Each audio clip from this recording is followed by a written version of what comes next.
I used to love Friday nights alone. A glass of Chardonnay, scented candles, and blessed silence while Mike worked late at the office. That was before I caught my best friend trying to seduce my husband through our home security cameras. My name is Phoebe, and until last Friday, I thought I had the perfect marriage. Funny how quickly perfection can shatter. I was curled up on our leather sectional, scrolling mindlessly through my phone when a notification popped up. Front door motion detected. Probably another Amazon delivery, I thought, taking another sip of wine. But curiosity got the better of me, and I opened the security app. The timestamp showed 6:47 p.m.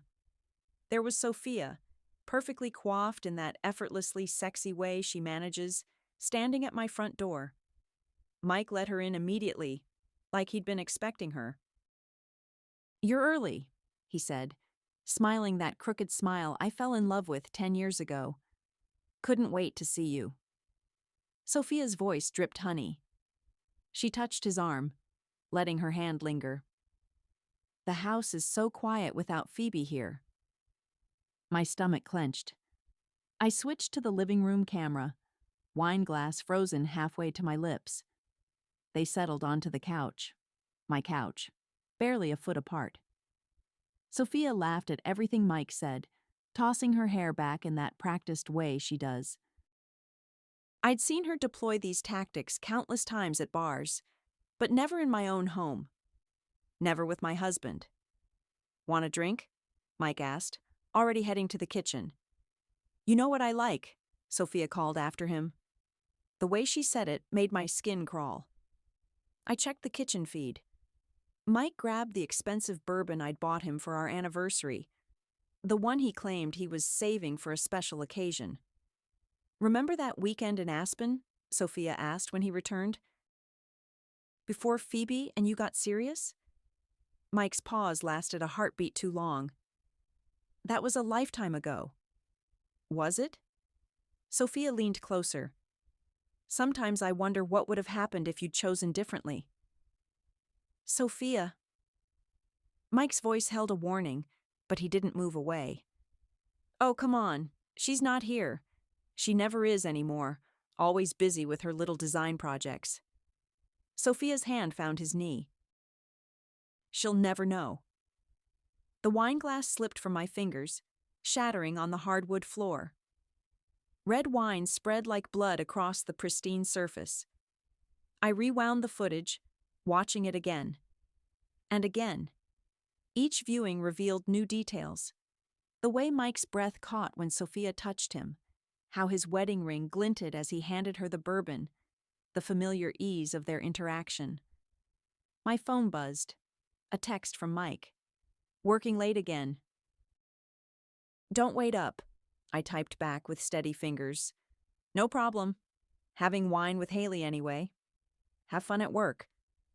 The security feed showed Sophia taking another sip of my husband's bourbon. "I should go," she said, but made no move to leave. "Probably," Mike agreed, equally stationary.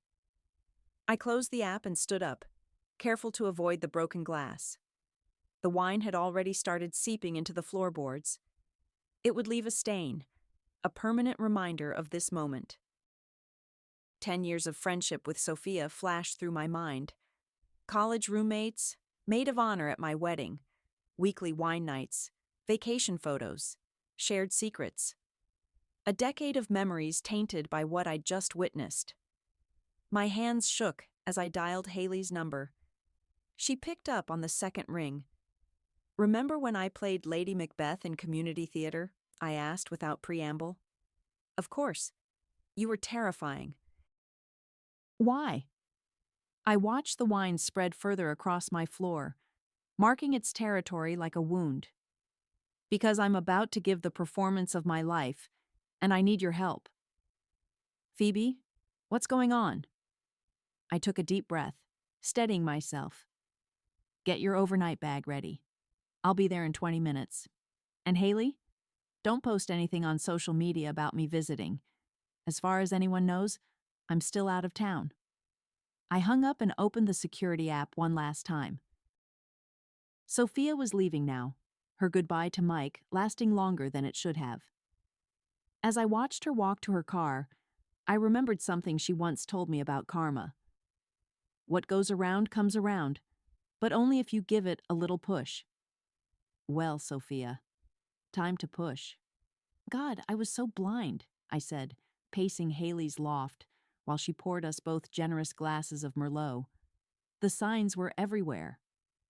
What signs? Haley curled up on her vintage armchair, eyes tracking my movement. I stopped pacing, memories flooding back. Remember my birthday party last month? Sophia showed up in that red dress, the one she knows Mike once complimented years ago. She kept finding reasons to brush against him, to whisper in his ear. That's just Sophia being Sophia, Haley said carefully. She flirts with everyone. No. I pulled out my phone, scrolling through photos. Look at this. Every picture from the last 6 months, she's positioned herself next to Mike. Every single time. Haley leaned forward, frowning at the evidence. Okay, that's deliberate. Remember when she started showing up at his company events? She doesn't even work in marketing. My voice cracked. She'd text me, just supporting your man since you're too busy. Like she was doing me a favor. My phone buzzed. Mike. Missing you. House feels empty. I showed Haley the message. She raised an eyebrow. The house feels empty because his girlfriend left? His girlfriend. The words tasted bitter. My best friend since sophomore year. The person who helped me pick out my wedding dress. What are you going to do? I sat down, pulling up the security app again. Watch? The front door opened on screen. Sophia walked in, carrying a bottle of wine. She'd changed clothes, a clingy black top I'd never seen before. Mike, her voice carried through the speakers. I forgot my phone earlier. Have you seen it? Mike appeared in frame. You left it in the kitchen. I was about to text you. My hero. Sophia held up the wine bottle. Since I'm here anyway. I muted the feed, unable to watch more. The worst part? She's not even trying that hard. It's like she knows she'll win. Because she usually does, Haley said quietly. Remember Trevor in college? Marcus at your first job? What do you mean? Sophia has a pattern, Phoebe. She pursues what other people have. Not because she wants it, but because she needs to prove she can take it. The truth of it hit me like a physical blow. All those times Sophia had dated my crushes, borrowed my clothes and lost them, applied for jobs right after I mentioned interviewing there. She's not going to win this time. I stood up, determination replacing despair. I need your theater contacts. Haley's eyes lit up. What are you thinking? Remember that play we did? Dangerous Liaisons? How we used hidden microphones and staged conversations. You want to set a trap? I want to give them enough rope to hang themselves. I unmuted the security feed. Sophia and Mike were sitting closer now, wine glasses in hand. But first, I need to understand what I'm dealing with. I texted Mike. Conference running long, staying through the weekend. Love you. His reply came quickly. Miss you. Stay safe. Haley watched me carefully. You're scary when you're calm like this. I learned from the best. I smiled without humor. Sophia always said I was too nice, too trusting. She called it my fatal flaw. What do you need from me? Your guest room for a few days, and... I hesitated. I need you to help me get in touch with Wilson from Mike's office, the one who keeps giving me weird looks at company parties. Wilson? Why? Because every time Sophia shows up at a work event, he looks like he wants to tell me something. I pulled up Wilson's social media profile, and I think it's time I found out what that something is. My phone buzzed again, a notification from our security system. Sophia was leading Mike upstairs. "Don't watch that," Haley said softly. "You'll just torture yourself." I closed the app, hands steady. "You're right. I don't need to watch. I just need to record. What's your plan?" I thought about all the times Sophia had hugged me, called me her sister, sworn we'd be friends forever. About Mike's promises of forever, his crooked smile, his convenient late nights at work. First, we gather evidence. Then, I took a deep breath. Then we give them exactly what they want. A show they'll never forget. Haley raised her glass. "To karma?" I clinked my glass against hers. "To karma. And to making sure it hurts." Day 3 of surveillance, and my eyes burned from staring at screens. Haley's spare room had become my command center.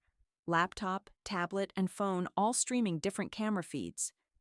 I'd barely slept, surviving on coffee and rage. "You need to eat something," Haley said, setting down a plate of toast beside me. "Can't. Look at this." I pointed to the kitchen feed. Sophia was making herself at home, reaching for mugs like she owned the place. She knows exactly where everything is. "How long has this been going on?" "That's what I'm trying to figure out." I pulled up a calendar. She started coming over more when I launched my design business 3 months ago. Said she wanted to keep Mike company while I worked late. My phone lit up. Wilson calling. "Hello?" I answered, heart racing. "Phoebe? Can we meet?" "Not at the office." "The coffee shop on 4th, 20 minutes?" "Perfect." I grabbed my coat, but Haley caught my arm. "Be careful. If Mike finds out you're in town..." "He won't. He's at work, and Sophia's teaching yoga until noon." I showed her the Instagram story Sophia had posted an hour ago. Downward dog in her signature hot pink leggings. Wilson was already waiting when I arrived, fidgeting with his coffee cup. His eyes darted around nervously. "Thanks for meeting me," he said as I sat down.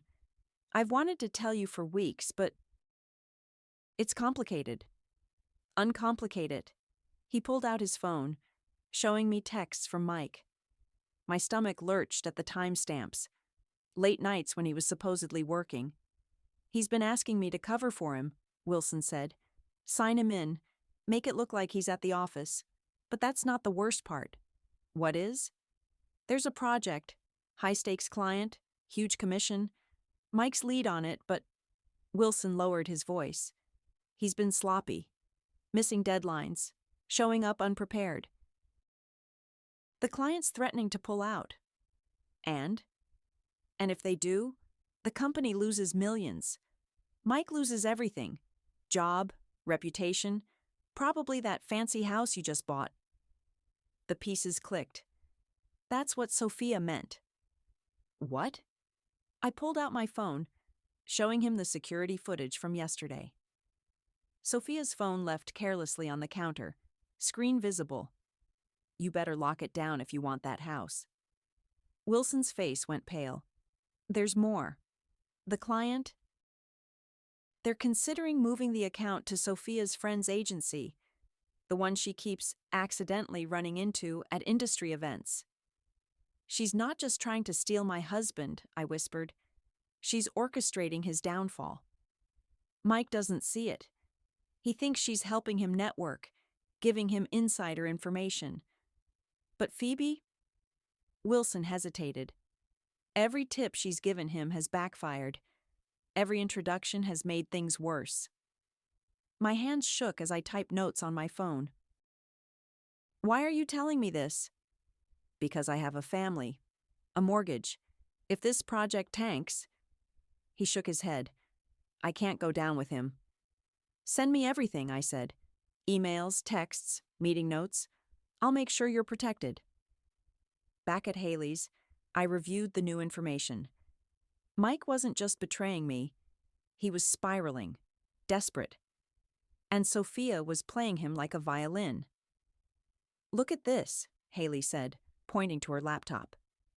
She'd been monitoring Sophia's social media.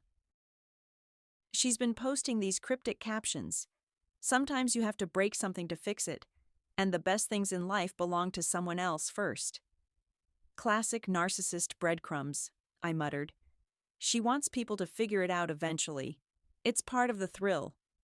My phone buzzed. Mike checking in. How's the conference? Missing you. I started to type my usual cheerful response, but stopped. Instead, I sent, tired of pretending everything's fine. We need to talk when I get back. His reply came instantly. Everything okay? Just feeling disconnected lately, like we're living separate lives. 3 dots appeared, disappeared, appeared again. Finally. You're right. Let's talk this weekend. I showed Haley the exchange. He's panicking now, wondering what I know. What's your next move? I pulled up the security app one last time. Sophia had just arrived, wearing the dress from my wedding rehearsal dinner. The absolute audacity made me laugh. Now? I smiled, feeling dangerous. Now we start the show. Call everyone from the old theater group. It's time for a reunion performance. You look like hell, Gordon said, sliding into the booth across from me. My brother hadn't changed. Same disapproving frown, same expensive suit, same ability to cut straight to the point. Nice to see you too. I pushed a manila envelope across the table. I need your professional opinion. Gordon opened it, scanning the contents. Security footage, stills, Wilson's emails, screenshots of Sophia's social media breadcrumbs. His frown deepened. How long have you known? 5 days. I sipped my coffee. But it's been going on longer. Jesus, Phoebe. He spread the photos out. This isn't just infidelity. This is premeditated. That's why I called you. You're the best divorce lawyer I know. I'm your brother. I shouldn't be handling this. You're also the only person Sophia doesn't know about. I leaned forward. We haven't talked in years. She thinks we're still estranged. Gordon's eyes narrowed. What are you planning? First, I need to know where I stand legally. The house, the assets. The house is in both your names. Joint account? When I nodded, he continued. Any major purchases in the last 6 months? He bought a car. Used our savings. Without consulting you? He said it was a business expense. Needed to look successful for clients. Gordon made notes on his legal pad. Wilson's testimony about the work situation helps. If Mike loses that account, he could be facing professional negligence charges. That's leverage. My phone buzzed. A text from Mike. Can we talk? Missing your voice. Answer it, Gordon said, but put it on speaker. I dialed, hands steady. Hey, stranger. Phoebe. Mike's voice was warm, practiced. How's the conference? Enlightening. Learning a lot about deception and design. A pause. What do you mean? Just thinking about how people hide things. Create false impressions. I kept my tone light. Like that client presentation you're working on. How's that going? Fine. Great, actually. Sophia's friend gave me some great insights. Gordon's eyebrows shot up. I continued. That's nice. Always good to have. Friends. Looking out for you. Are you sure everything's okay? You sound different. Just tired. Oh, did Sophia find her phone? She left it at our house the other day. Another pause. Longer this time. I didn't know she was here. No? Must have been another day then. Hard to keep track lately. Phoebe. I should go. Another session starting. Love you. I hung up, hands shaking now. Gordon was already writing. He's lying badly, he said, getting sloppy. That works in our favor. My phone lit up with a text from Haley.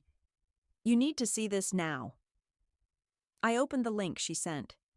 It was Sophia's Instagram story.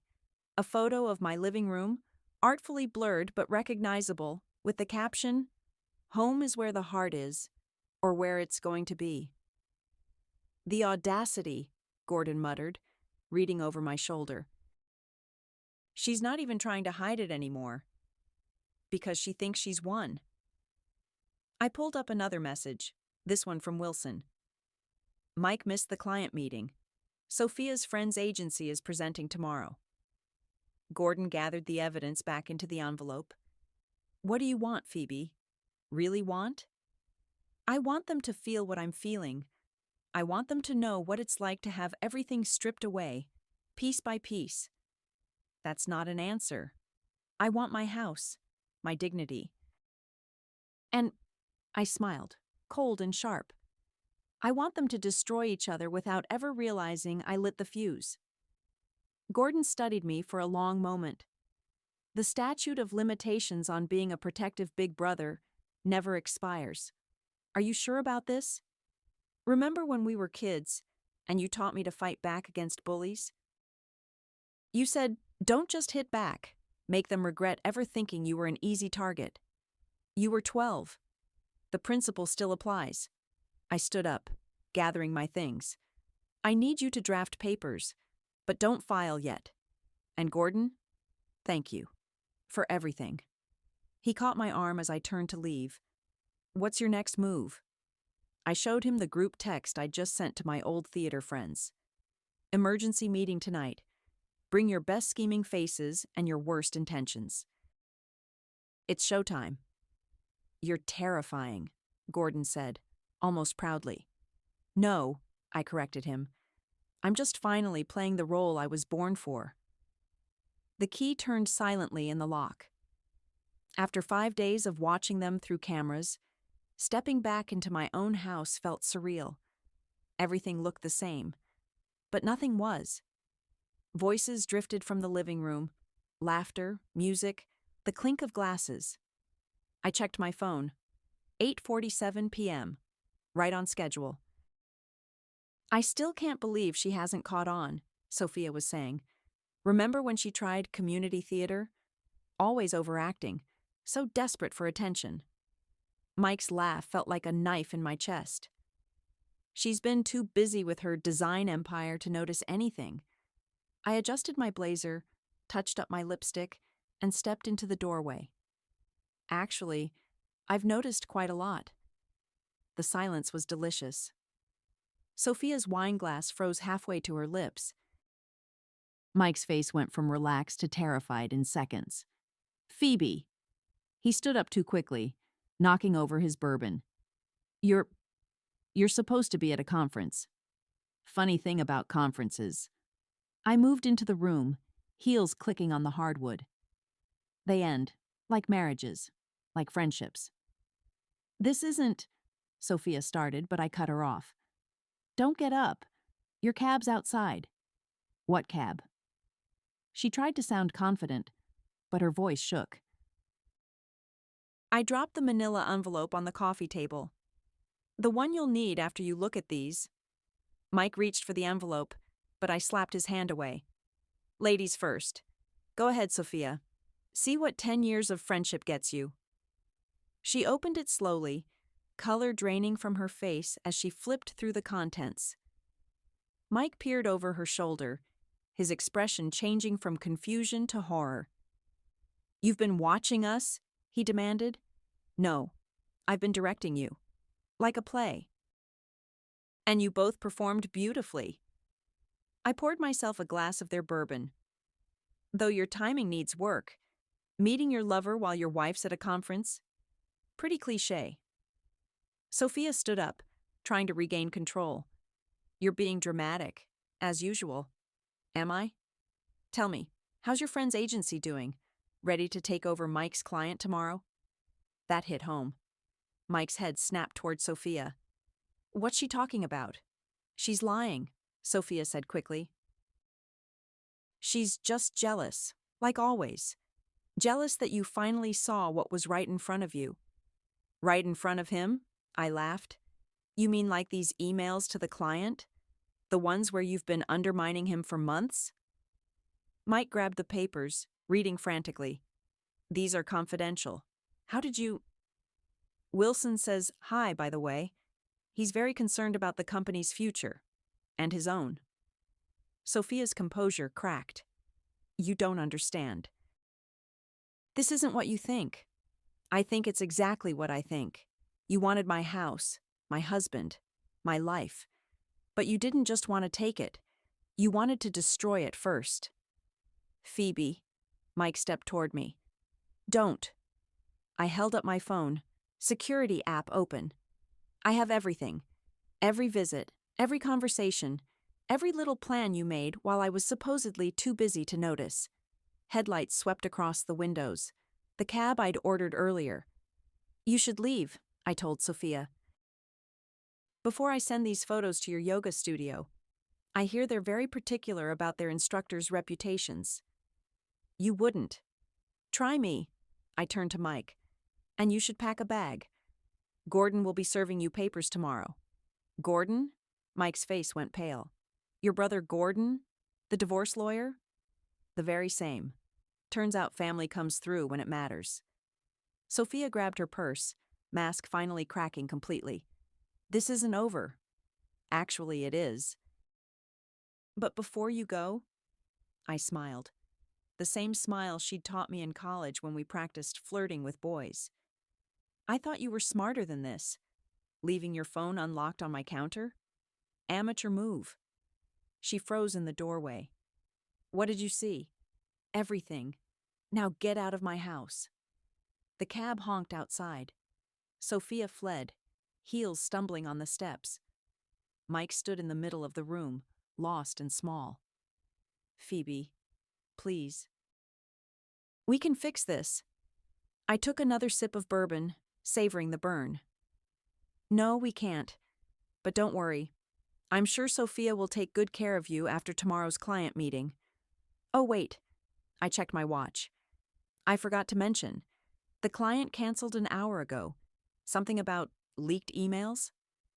The look on his face was better than any standing ovation I'd ever received.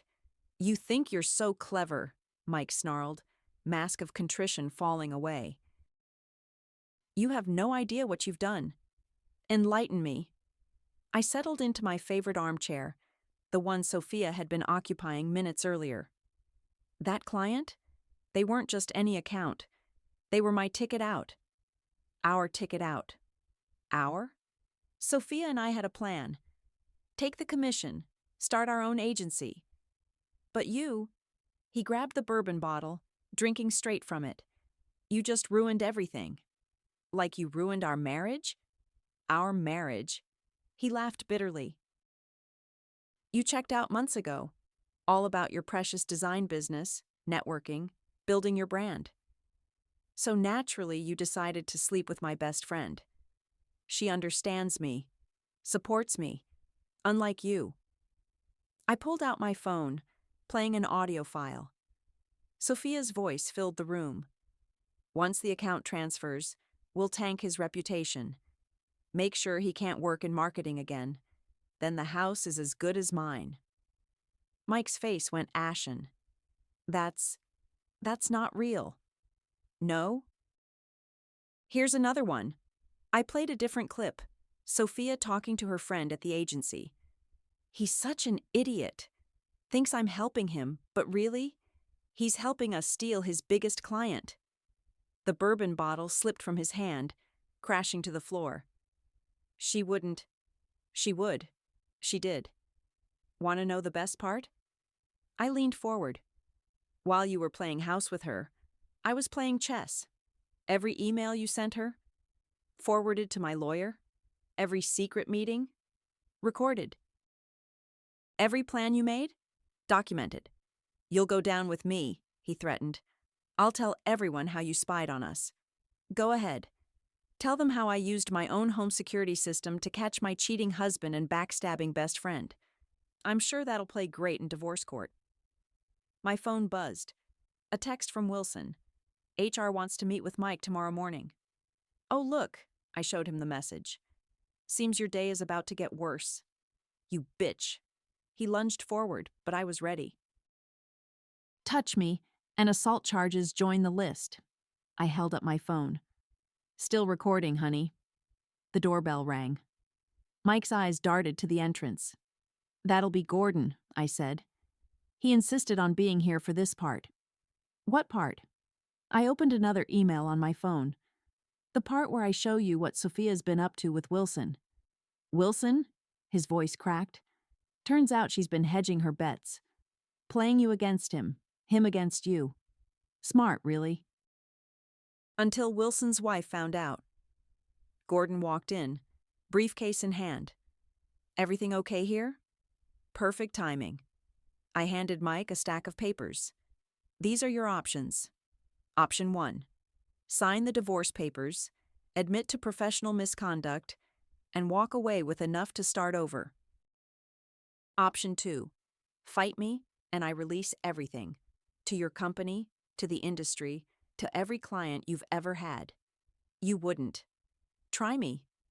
I played one final recording, Sophia's voice again, but this time talking to Wilson. Mike's just a stepping stone. Once he's ruined, you'll be next in line for partner. And then... Mike crumpled the papers in his fist. Stop. Just stop. Hurts, doesn't it? Finding out someone you trusted was playing you the whole time? Gordon stepped forward, ever the professional. The papers need your signature. Tonight. And if I refuse? I shrugged. Then tomorrow morning, every email, every recording, every photo goes public. Your call. Mike looked between us, desperation replacing anger. I need time to think. You have 10 minutes, Gordon said. That's when the cab arrives. Cab? You're not staying here tonight, I said. Or any night. The locks are already changed. Mike sank onto the couch, head in his hands. Everything we built, you burned it down the moment you let her in. I stood up, suddenly tired. Sign the papers, Mike. End this with whatever dignity you have left. The sound of his pen scratching paper was almost anticlimactic. Gordon collected the documents, nodding slightly. Your cab's here, I said, looking out the window. Don't forget to text Sophia. I'm sure she'd love to hear how her plan worked out.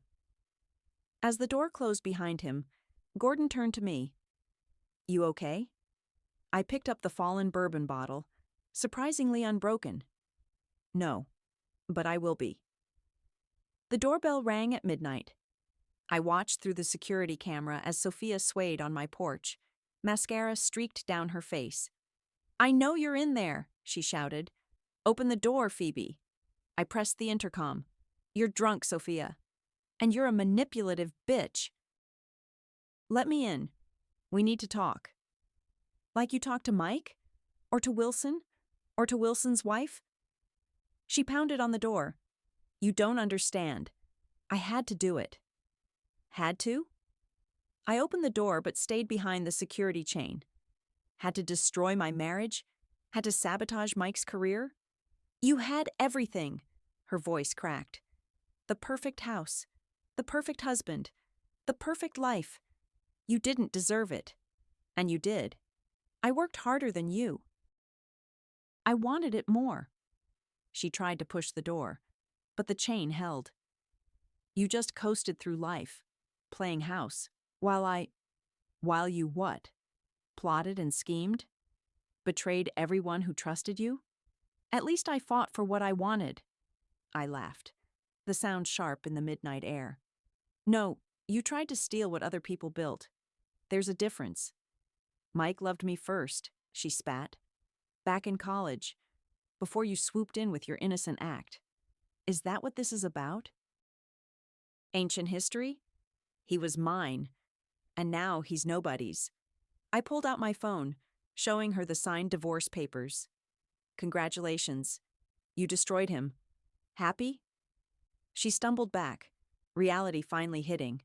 What did you do? Me? I just exposed the truth. You did the destroying all by yourself. I played the recording of her conversation with Wilson. Want to hear what your other boyfriend thinks about you now? Wilson wouldn't. His wife was very interested in those late-night texts you sent him, The ones about running away together after Mike's downfall? Sophia's legs gave out. She sank onto my porch steps, shoulders shaking. You've ruined everything. No, I just revealed everything. Big difference. I closed the door, speaking through the intercom again. Your yoga studio called, by the way. They're concerned about the negative energy surrounding their star instructor. Something about inappropriate relationships with married clients? You didn't. Check your email. Your resignation letter was very eloquent. I especially like the part about needing time for spiritual reflection. A car pulled up. The police cruiser I'd called when I first saw her on the security camera. That's your ride, I said. Unless you'd preferred trespassing charges? 2 officers approached, flashlights illuminating Sophia's tear-stained face. Ma'am, we've had complaints about a disturbance. This isn't over, Sophia called as they led her away. You think you've won, but you'll see. Karma's a bitch.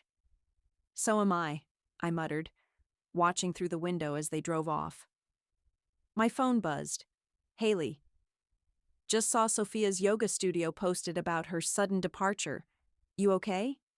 Better than okay, I texted back. Want to see something interesting? I sent her the link to Mike's company website. His profile was already gone, replaced by Wilson's smiling face and new partner title. Haley called immediately. You're terrifying, you know that? I learned from the best. I settled onto my couch, finally alone in my house. Sophia taught me everything about manipulation.